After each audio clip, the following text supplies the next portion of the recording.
Good morning, everyone. My name is Kimberly Craig, and I'm the President and CEO of the Monterey County Business Council. Monterey County Business Council is a membership-based organization that works together with private business, the public sector, and nonprofit organizations. We're always looking to expand our network, so if you think we're doing good work here, we'd love to have you as a member. Our membership applications are online at www.mcbc.biz. We are in our 7th week of continuing our commitment to communication with you. When you registered, you gave us your email address. We will have more of these free webinars over the next couple of months, and we will let you know of upcoming discussions on small business opportunities, such as this one.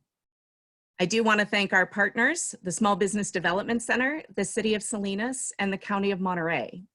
Additionally, I have to give a shout out to Luis Alvarez of Alvarez Technology Group. He's the guy behind the curtain, and the team over there is producing our webinar today. I do want to encourage you to ask as many questions as you would like. There's a chat feature on the right of your screen where you can ask those questions. We are also recording this webinar, and we'll send you a link with the recording so you can review today's class. We will also send out the contact information for our speakers today. Let's go on to our agenda.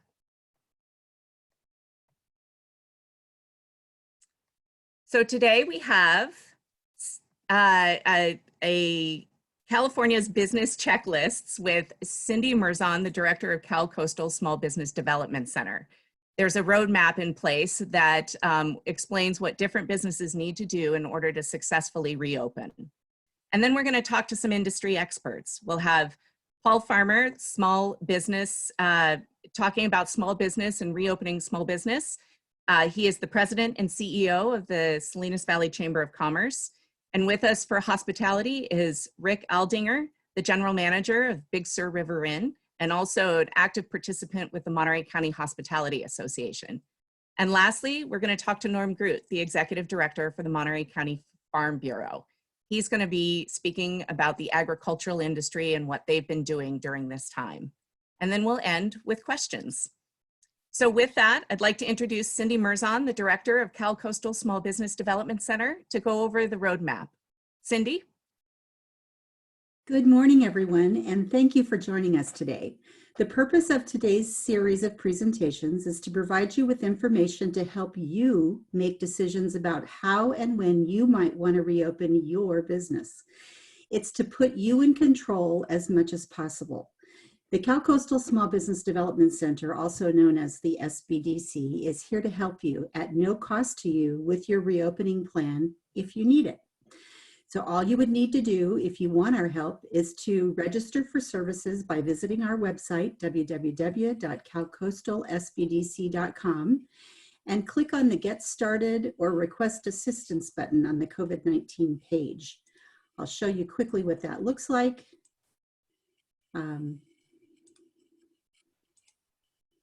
So this is what the page looks like. We have several options. The calendar provides information on workshops and webinars that are coming up. The COVID-19 resources gives you a list of links, federal, state, and local links that are source links that change as information changes, which seems to be happening on a pretty regular basis. And you can see shortly right below the blue banner, there's a red Request Assistance button. You would click on that. And after you register by following the directions from that button, you will get an email with appointment time choices for you to make so that you could set an appointment to meet with an expert consultant. So we can help you if you need help. You don't have to have it if you don't want that help. Okay, so we recognize that there are different thoughts out there about whether or not our economy should reopen right now. And as one of our esteemed speakers mentioned yesterday, planning and doing are two different things. Thanks, Paul. And today is about planning. On May 7th, the governor released a new roadmap to recovery as part of the state's plan to move into stage 2 of California's state order. My role today is to share the resources that the state provided. And I'm going to stop sharing and share with you a new page.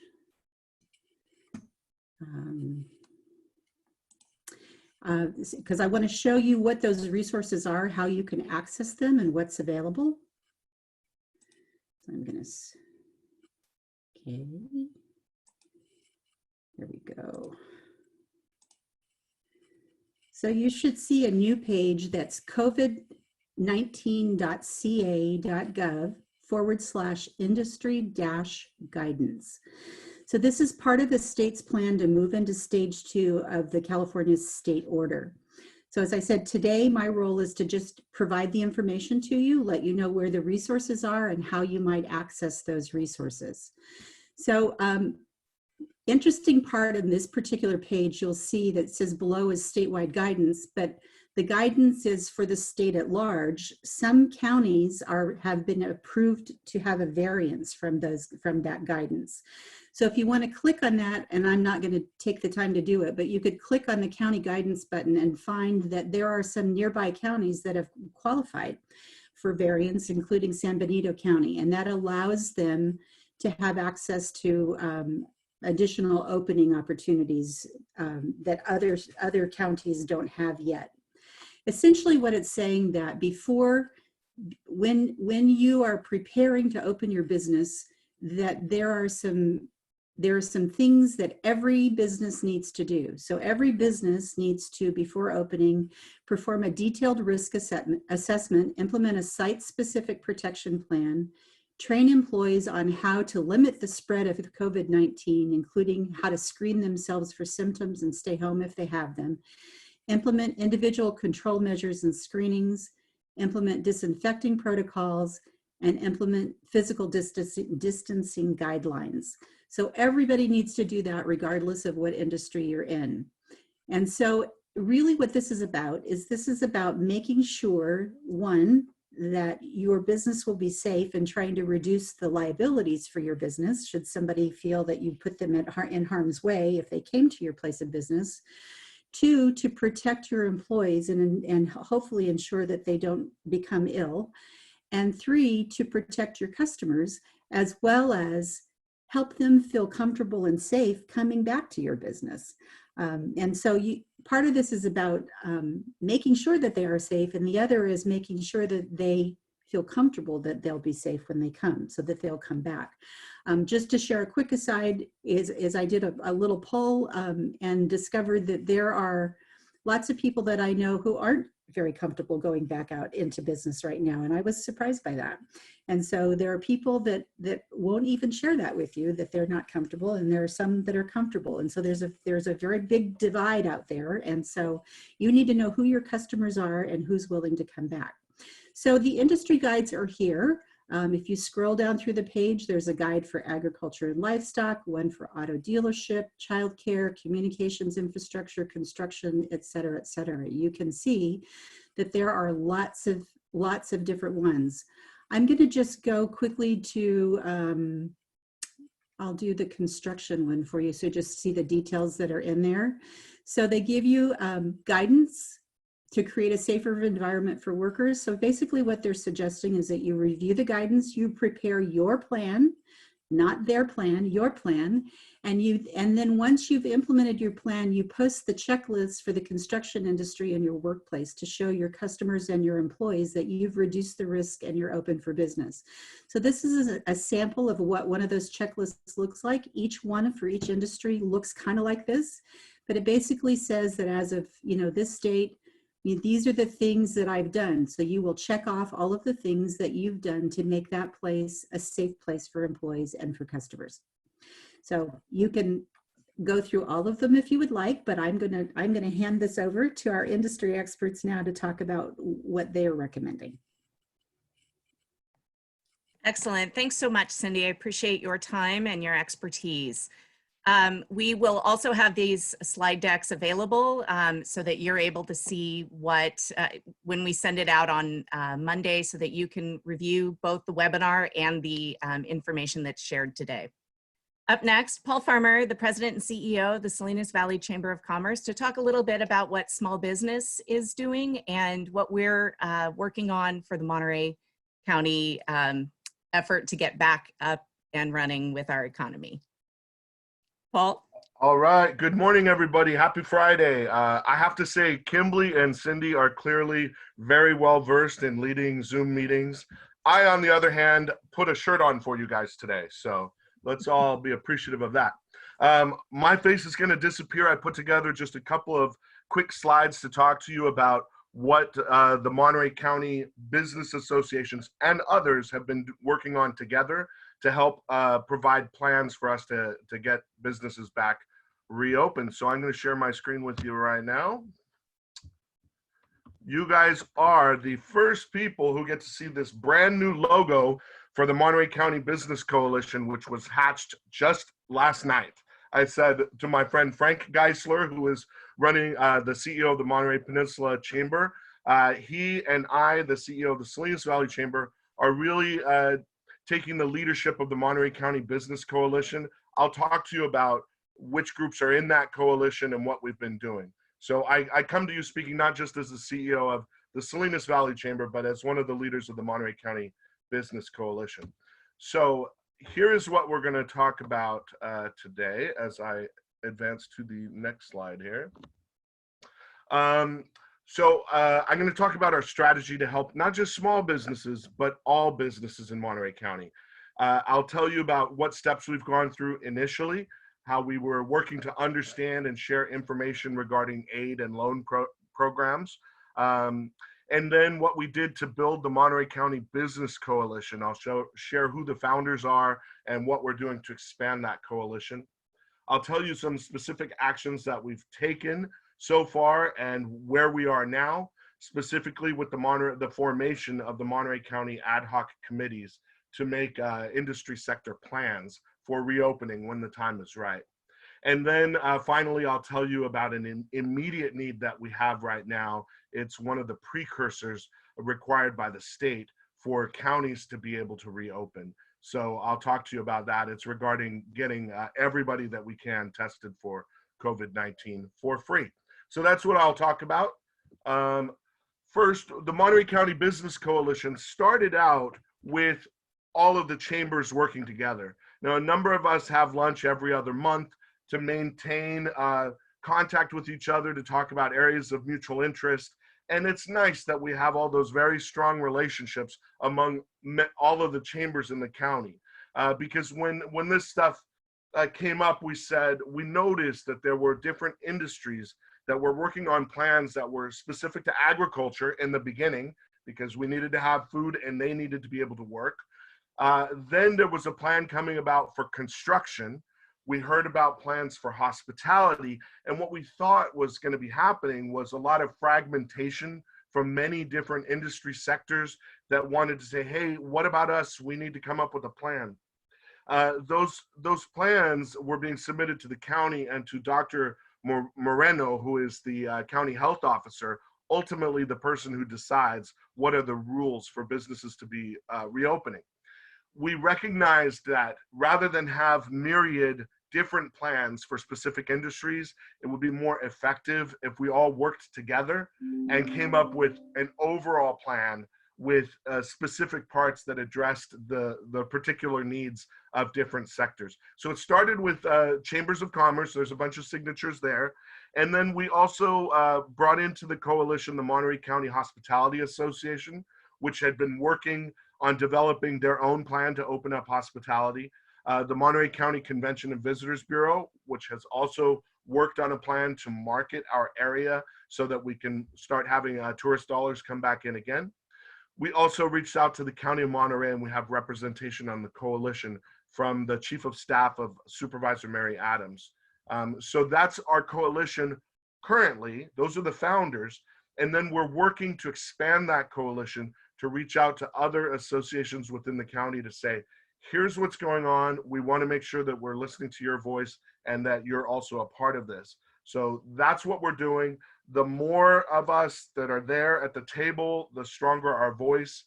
And we're just here to try to help the county make the decisions that can reopen business when the time is right.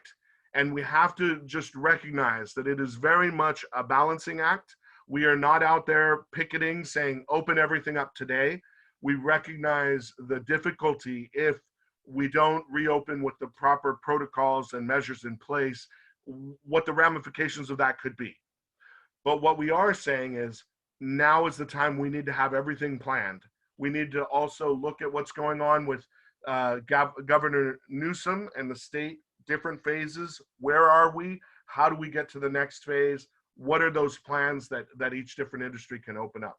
So that's the coalition that we put together and continue to work on. First thing we did was we sent a letter to the county supervisors and to Dr. Moreno. This was a couple of weeks ago.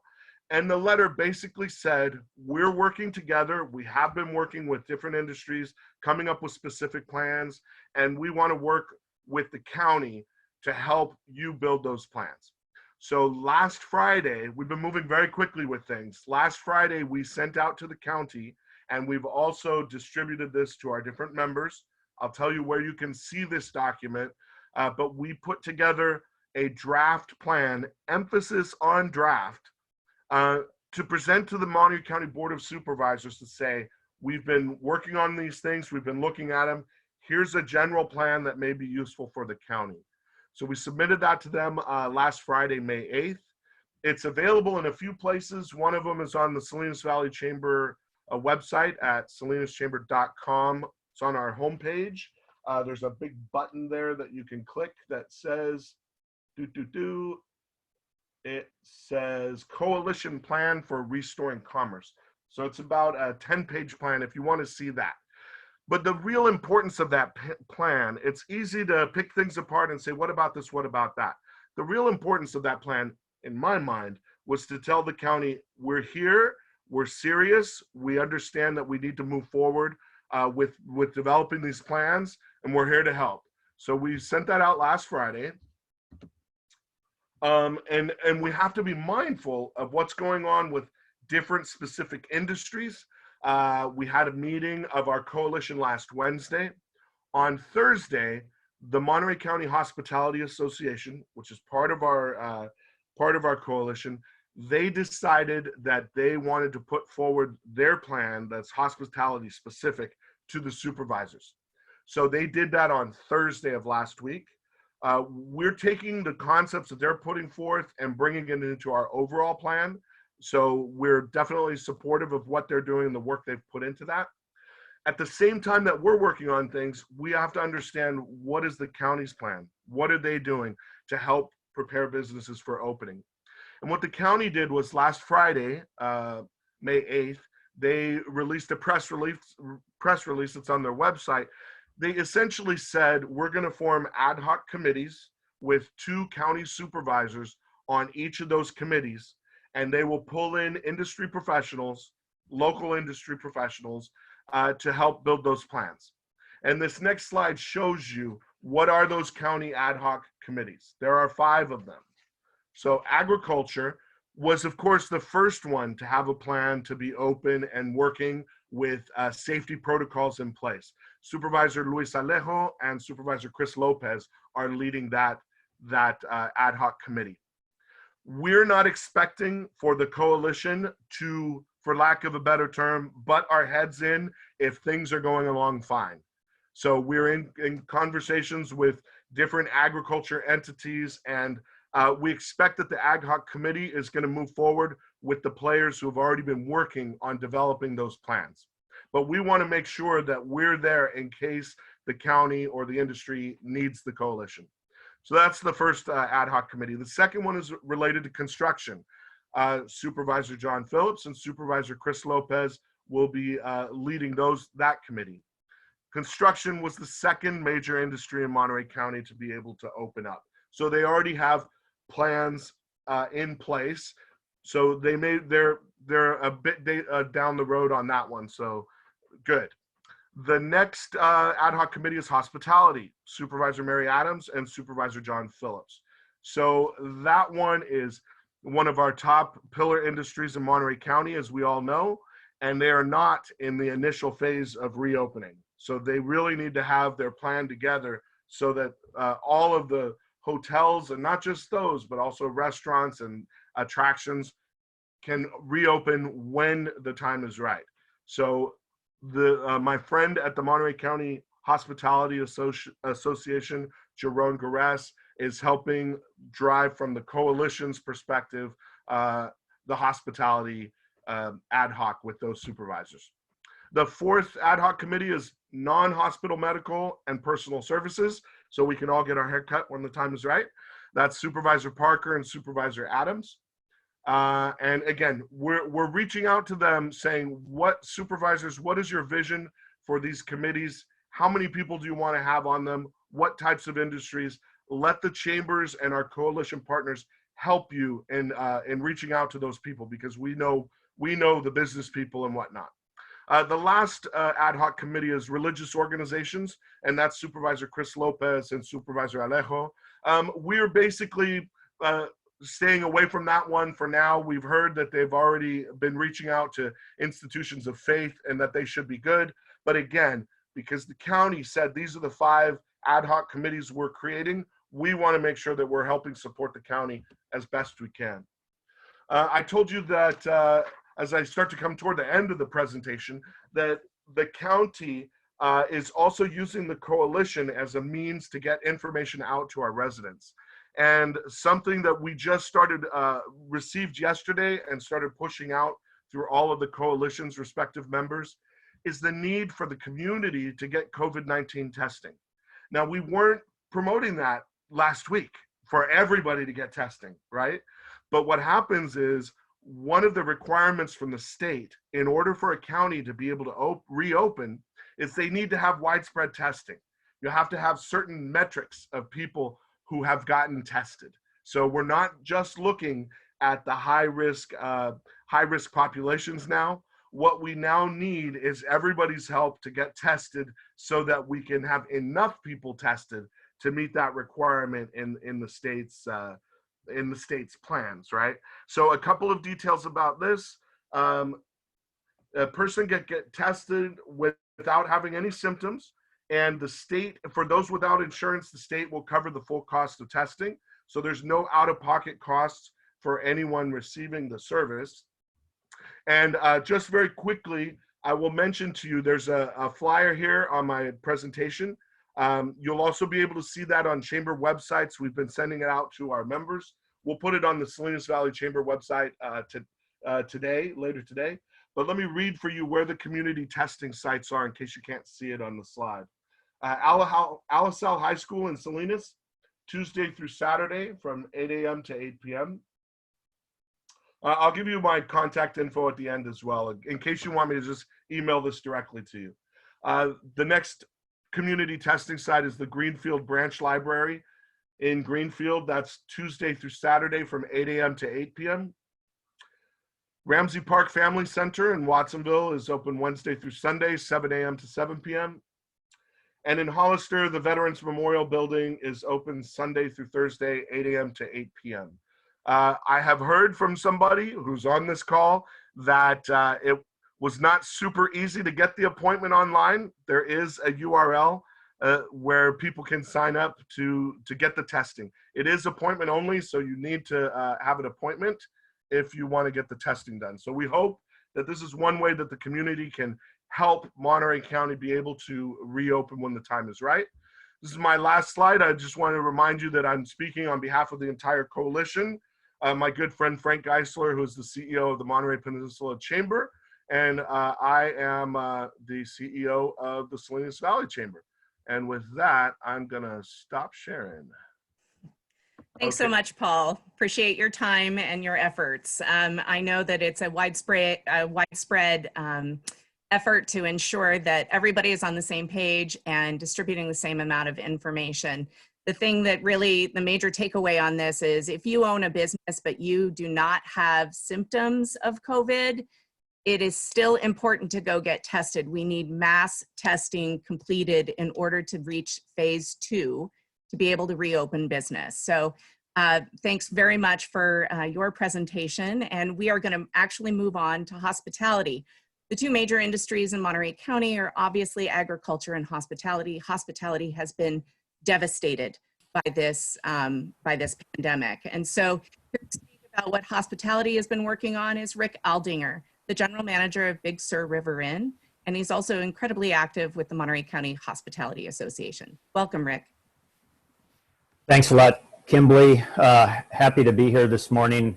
And I think that Cindy and Paul both set this up very well. I'll reiterate some of the information that they've given already. Early on, that Janine Chickarat from the Portola Hotel and myself are co-chairs of the Monterey County Hospitality Association Government Affairs Committee. We focus on advocacy issues with government elected officials. And early on, we realized there might be an elevated need for that advocacy and communication and collaboration with our elected officials. And so we formed at that point a specific task force to deal with COVID-19 related issues and government regulations. And we realized as information started to trickle down from Sacramento and into and then through the county, through our supervisors, that Dr. Marino and his staff and the Board of Supervisors had a Herculean task, given the variety of economic interests in a very large county in California, to try to figure out, how do we best balance how all of these different economic sectors in the county are allowed to open. And so, like Paul spoke, we realized that it might be very helpful for them if we could build a draft set of protocols that we felt protected all interested parties, in particular hospitality workers, our staff, and certainly our guests, and as well the residents of Monterey County and the public.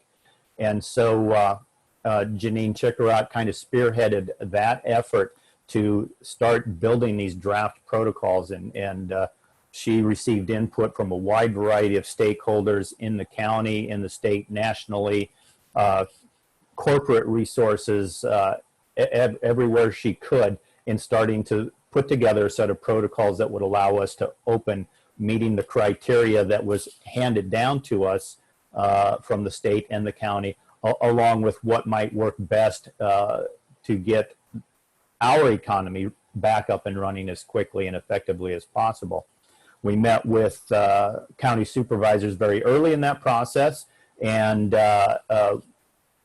they suggested very strongly that we enlist the help of the medical community in developing these protocols, so that there was some credibility to the protocols, and that we had the oversight of the medical community. And we were very fortunate to be able to have Dr. Geraldine Kaplan, a retired epidemiologist from CHOMP, who had been called back to CHOMP during this crisis to consult with them. And she was happy, willing, at least willing, to help us out and join forces with us to go over our protocols with us, review them, make sure that what we came up with was medically sound and would accomplish the protection of safety and health for the public.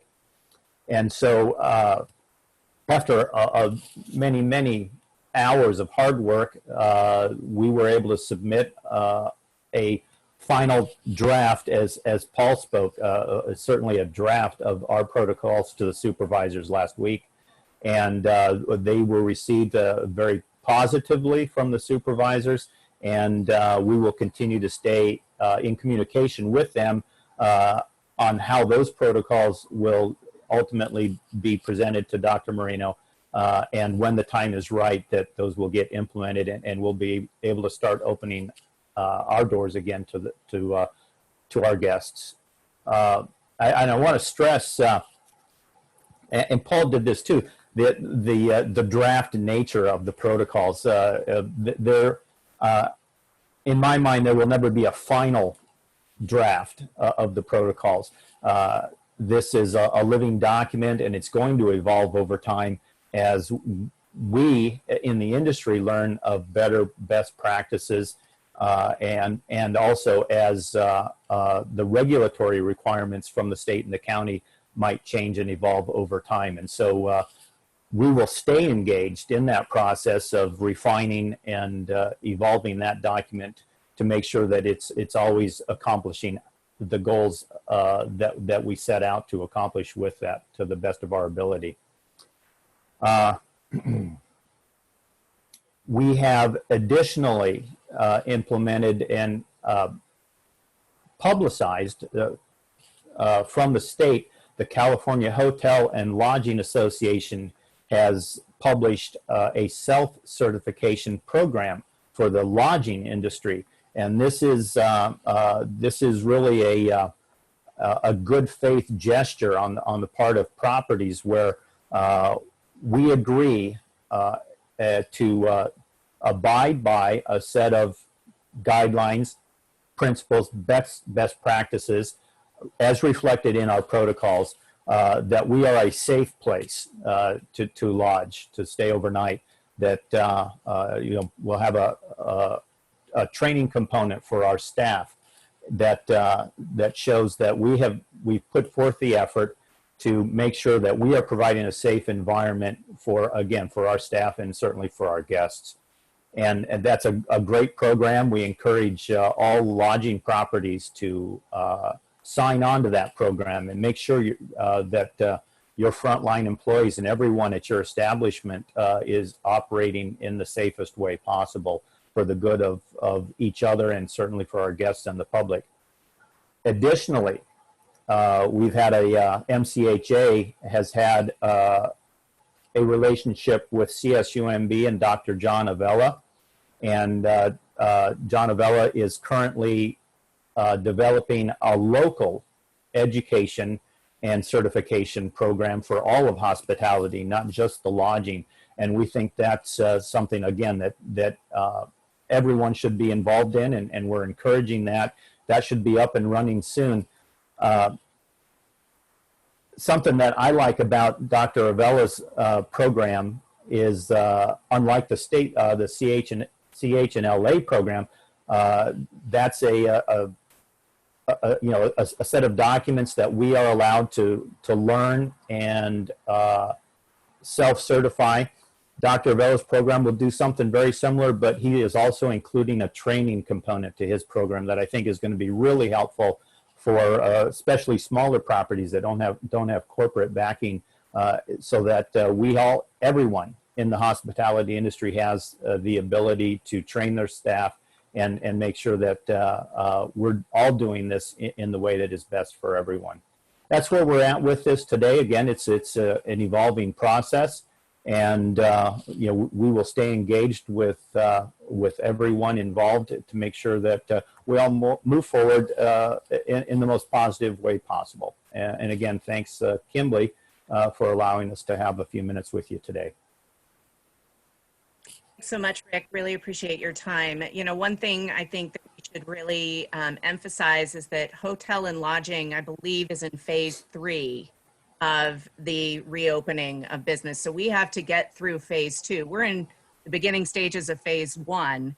We have to clear phase 2 in order to get to be able to successfully open up hotels and motels in this area in phase 3. So it's really important to make sure that we are following those guidelines and ensuring that obviously health and safety is the one issue, but that we are moving towards quickly getting through those phases to ensure that we can get, one of our top 2 industries back up and running as quickly as possible and as safely as possible. So thank you very much. Go on. Sure, and I just want to add one thing, Kimberly, if I may. And Paul spoke about the importance of testing now, and it is one of the criteria for moving through the phases. And maybe Paul, you mentioned this, and I might have missed it, but it's my understanding that there's going to be a drive-through testing site set up at Monterey Peninsula College. I believe that has been confirmed, and I can't say that for sure, but I think it's been confirmed for Monday, 9 to 4. It'll be a drive-through swab test And again, your personal health insurance will cover that, and if you don't have insurance, it will be paid for by the state. So that's another opportunity without an appointment to be able to get tested. And certainly we want everyone who has the opportunity to be tested. It was previously only allowed for those who were symptomatic, and now that's been opened up for everyone, and it's a really important part of moving through the phases. So certainly highly encouraged. Thanks, Rick. I appreciate that. I actually sent a message over to Supervisor Adams' office. She responded that the Monterey Peninsula College site starts as a pilot for the first responders and essential workers next week. The week after, it'll be open to anyone.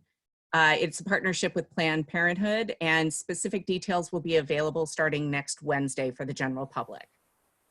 Thank you. Thanks for the update. Of course.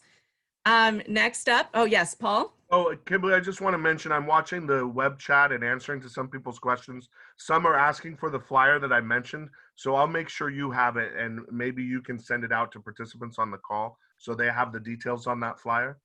Sure, that's fine. We can certainly send that out with the webinar link. All right, thank you. Sorry. Next up, I'd like to welcome Norm Groot, the Executive Director of Farm Bureau for Monterey County.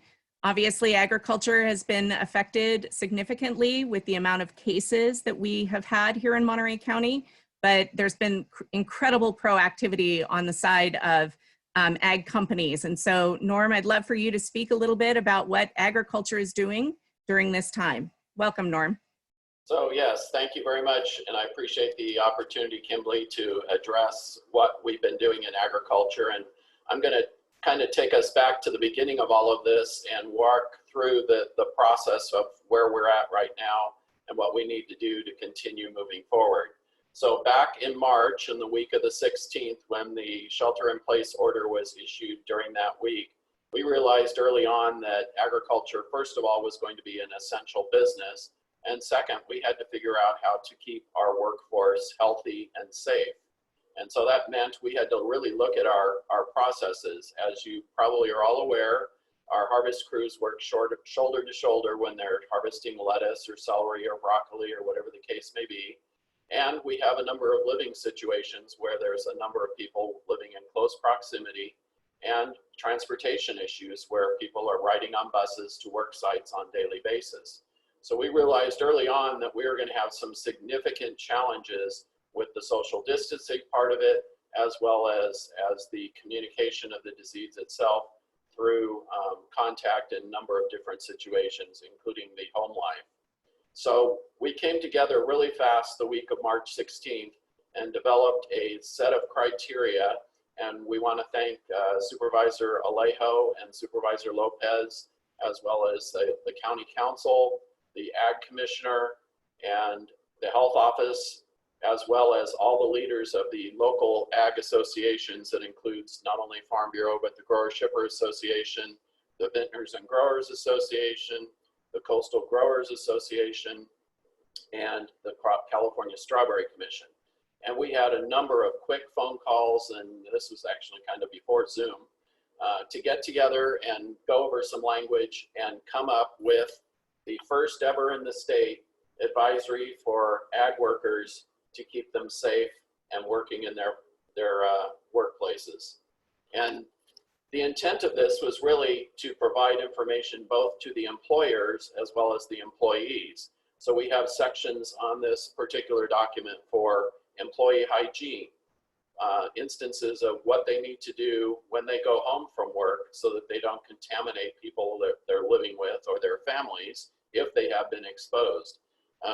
Washing hands, making sure that sanitation is properly done in their households too.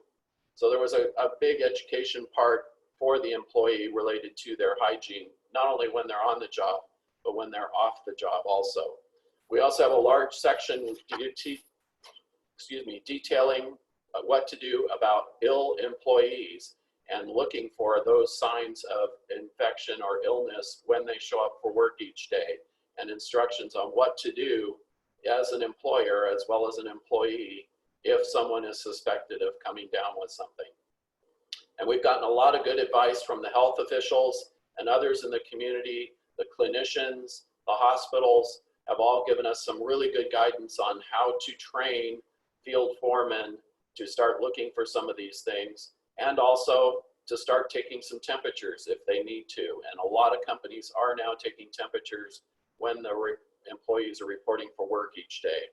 And that was a big step to moving forward with this process. And it was a big training session for the foreman in the field also. We went through a whole process of determining a section on what to do in the workplace, how to keep spaces clean, what to do in break rooms, how to distance people, those types of situations. And then we have a section on training and what to do in changing the processes so that they fit within the parameters of what the pandemic is currently forcing on the workforce, as well as the employers themselves. We also addressed transportation, which is really, if you think of all the buses that we have that transport farm workers from field to field, how do we social distance? How do we make sure that a cohort sticks together in case someone is either diagnosed or exposed, that we know who's sitting next to who or sitting close proximity? And so we suggested strongly that they start assigning seats on buses so that people know who they're sitting next to and can continue in that same cohort throughout their weekly, monthly process of work. And finally, we had to address housing. We have a lot of temporary workers who come into our area from other areas, particularly the desert, when we're producing in the winter and the early spring months.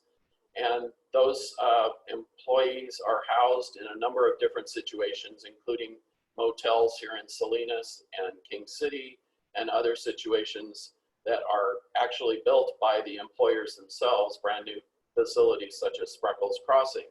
And so we had to devise how we were going to do social distancing in those situations, and challenges as simple as how do you deal with bunk beds and the exposure risk, because that's not really technically 6 feet apart when you look at a bunk bed. So we have a lot of guidance in this document.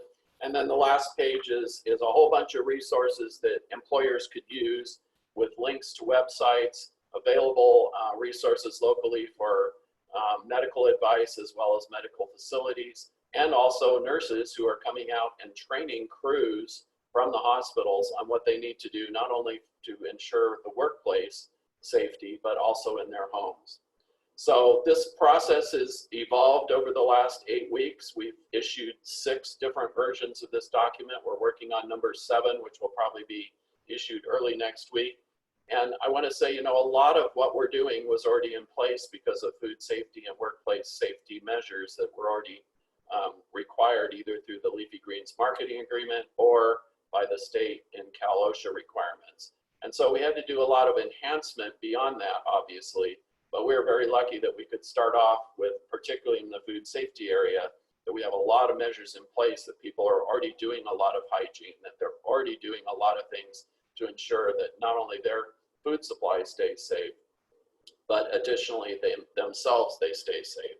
So where are we going from this at this point? We had our first meeting with the Ad Hoc Committee for Agriculture that included Supervisors Alejo and Lopez. We met last week for the first time and identified areas that we really need to address in order to move to phase 2 and phase 3 here. Those involve things like opening up tasting rooms and what we're going to do in those situations. How do we further enhance safety at farmers markets, which are still currently open? We are also going to be working with the breweries who do not have restaurant or food services and making sure that they're following the same guidelines as maybe the tasting rooms. And we're going to develop a set of written protocols for all of these different areas. And as was mentioned earlier, everyone has to come up with a workplace plan that is specific to those workplaces. And the challenge for fields where you have a lot of workers in open areas and a lot of different constraints for that, it's going to be very difficult for a lot of employers to come up with these individual plans. So we'll have to see how this all fits together. It's a giant puzzle, and we'll figure out. We're going to continue working on employee housing. We have specifics in place right now to isolate workers that are either diagnosed or exposed, whether they're domestic or temporary workers in our area. and we have a system in place that seems to be working pretty well. So we have available beds for them to do that if they are diagnosed or exposed. And we're also looking at what we need to do to reflect ag tourism. We have a lot of tourists who come here who do the wine trail and do other situations. We have third-party vendors that offer tours of the Salinas Valley, and how are we going to deal with that moving forward? Farms are going to be very restrictive about visitation going forward and keeping their workers safe. So we have to develop a plan for that also. We are highlighting the testing sites and making sure that we get as many ag workers tested as possible.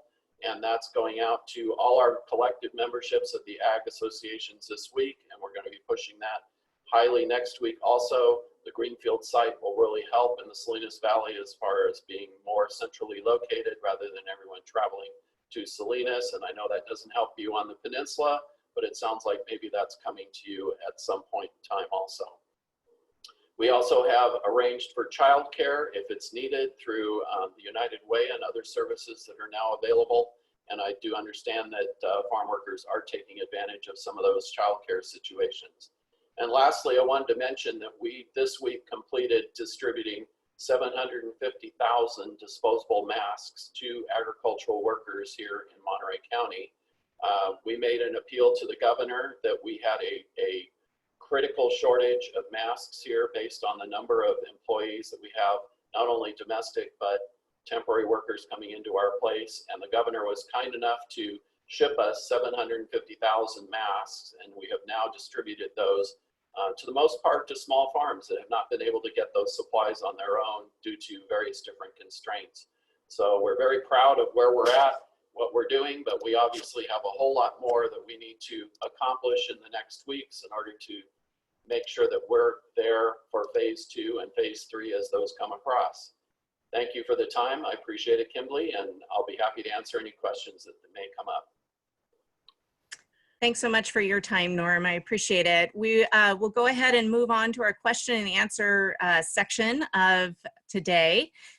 We do have a couple in chat and a couple of direct Q&A. Ed Smith from Monterey asks, how can we advocate to get a peninsula testing site making appointments? This is key.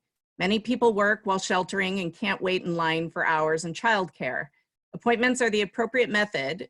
We can only have very long lines at MPC, which may be what happens with food banks. So do we have any directive or any encouragement from either supervisors or from the health department in terms of expanding out the amount of testing sites? Paul, do you know? So I responded to Ed's chat privately. So I agree with this point, and some others are making that as well. We need to have testing available on the peninsula as well. The flyer that we received yesterday was just yesterday. So certainly they need to have a plan for the peninsula as well. And the chambers will be reaching out to the supervisors to find out about that, and then we'll help disseminate the information. I'm sure, of course, they have to have more testing there. So we'll find out when it is, and we'll do our best to get that information out to the community. Excellent. Thank you so much. Norm, there's a question about exposed or infected workers. Where are those beds and who is administering those spaces? Sorry, I was on mute and I was actually typing an answer to that. The ag associations, primarily Grower Shipper Association, working with a number of ag employers, have contracted for vacant motel rooms in the Salinas Valley area, and those are available on call and as needed. We employed all the wraparound services needed, whether it was food, medical services, trash, those types of things. And so it seems to be functioning pretty well. And employers know that if they have a situation where someone is either diagnosed or exposed and needs to be isolated, they have a way of contacting the motel and getting a room reserved and getting it set up rather quickly. Great, thank you. I actually have a secondary question I think that may be for you. When will the new plan become available for tasting room organizations? Monterey County Vintners and Growers Association is working with their tasting rooms to develop a plan. They have a number of specifics that I think they're going to propose, and since it's not finalized, I don't want to disclose those completely yet, not speaking out of turn, but that is something that they are taking charge of in conjunction with the other ag associations that are working on our advisory document. And we will make sure that those are made public as soon as possible. I think that's pretty close at this point. And yeah, tasting rooms are a high priority at this point, particularly the ones where people are walking in, say, Carmel, and you can't necessarily have an appointment to visit a tasting room in that kind of situation. So we have to really think this through and really decide how we're going to socially distance and also serve the tastings in a manner in which it keeps not only the servers safe, but also the visitors. Great, thank you. I believe this next question should be for Cindy. Cindy, there's a question regarding the beauty industry. We've had quite a few people who have tuned into our webinars. They said, who is representing the beauty industry? We have safety procedures from the State Board of California. Who do we contact to show our procedures that we follow? And I think you're on mute. I am, and I'm not showing. So there actually, the question may be a combination for Paul or I. One is anybody in our county working on guidelines for that particular industry, and that I would have Paul answer. But the other is if you're part of a business that has state licensing requirements, then you should be in touch with that organization that licenses you. So at the state level, to make sure that you're meeting whatever requirements they've set for you to maintain your license and reopen your business. I will say that I've seen a number of questions in the chat box mentioning that their business is not mentioned in any of those industry guides. So there is not an industry guide that covers every business that's out there. And I think what you're seeing is the state is providing information as it gets developed. And so I don't recall there being a personal services one, but let me go back and look real quick. There is not. So there is not yet a personal services guide that the state has done. That doesn't mean they may not come out with one. So I would encourage people, if yours is not listed there, check back frequently to see if they've added new guides, because everything continues to change pretty regularly from the state and the federal government. Thank you, Cindy. Paul, do you want to add to that? In terms of locally, if we have anybody working on personal services here? Paul, you're muted. Paul. Paul, you're muted.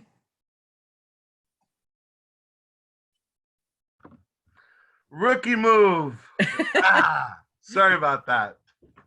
I've been good at muting myself, but not good at unmuting. So I was starting to say that no, we don't have the guidelines that the coalition has been working on have been general and not specific to any industry.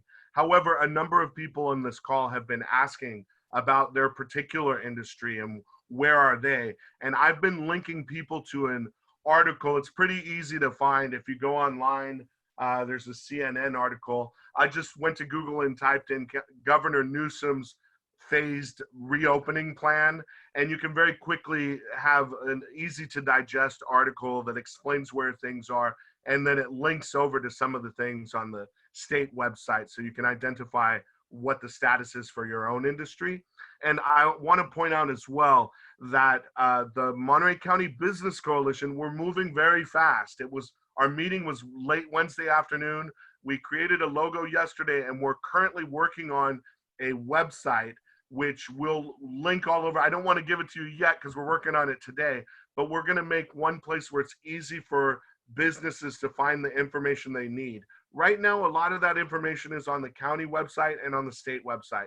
However, let's be real, good luck finding it. Sometimes there's so much stuff there, it's hard to figure it out. So part of what the chambers and the business coalition is doing at this time is to try to help you all make sense of that. So stay tuned. By early next week, we'll have a coalition website where we'll have different documents that make it easy for people to understand. Thank you, Paul. Appreciate it. Now I'll mute myself again. I do want to acknowledge there was one question about posting the link with those respective industries that Cindy showed. When we send that email on Monday, we will have that link attached to the email. So if you've registered for this webinar, you'll have not only the webinar recording, but you'll also have the link and the PowerPoint slides. I just want to make that clear. I also wanted to, yes, ma'am.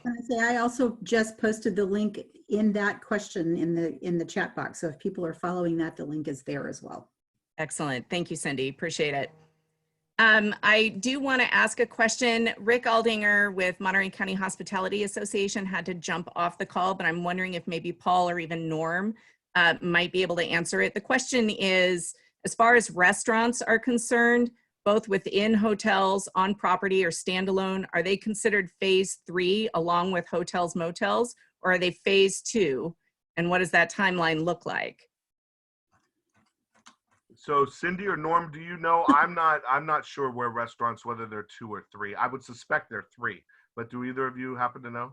I'm looking because there is restaurant guidance. It says dine-in restaurants are not permitted to open statewide yet, unless they're in a county that has met the county specific release. Let me see what it says here. There is a guidance document for dine-in restaurants so that they can prepare, but it's not in the main list that I shared with everyone. So I will, I'll post that. I'm thinking it is stage 3. One of our, I haven't verified this, but one of our listeners said they're in phase 2 once there's a county variance. So I'm not sure. That's the variance I'm just talking about. The page I'm looking at. If the county, so for example, San Benito County has met the variance requirements, and that's what the testing requirements that you've been talking about as part of the variance application process.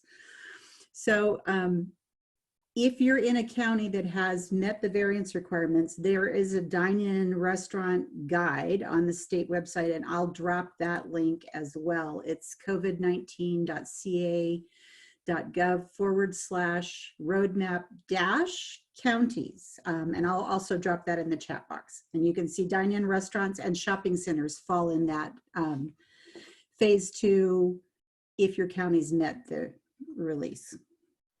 And Paul, there is a request for you to drop the testing flyer inside of chat, if that's a possibility, just so that people can take a look and make a quick note of it. I don't know. Test my skills and abilities. I'll do my best. If I'm not able to do that, I'll send it to Kimberly so that she can distribute it to you all, but I'll try to do that. Excellent. I mean, if you can figure out the mute button, I figured you could figure out. Oh, nice. All right. Well, just as a wrap up, we are nearing our 1 hour mark. I do want to acknowledge and thank our speakers, Cindy Murzon, the Director of Cal Coastal Small Business Development Center, Paul Farmer, the President and CEO of the the Salinas Valley. Monterey Valley, yes. Okay, now I get to make fun of you. You're one big coalition. It shouldn't matter. Write down that lettuce curtain. The Salinas Valley Chamber of Commerce, Rick Aldinger, the General Manager of the Big Sur River Inn and active with the Monterey County Hospitality Association, and of course, Norm Groot, the Executive Director of the Monterey County Farm Bureau. Thank you all for being here today. And lastly, I do want to thank our partners, the Small Business Development Center, the City of Salinas, and the County of Monterey, as well as Alvarez Technology Group. He's doing a great job behind the scenes. And I wanted to also, just as a final note, remind you that we are recording this webinar, and we'll send you a link with the recording so you can review today's class. We'll also send out the contact information for the speakers today, as well as any additional information. We recognize that you are super busy, usually on Fridays, and wanted to thank you for your time today. And we will see you next week. Thank you. Bye, everyone. Bye.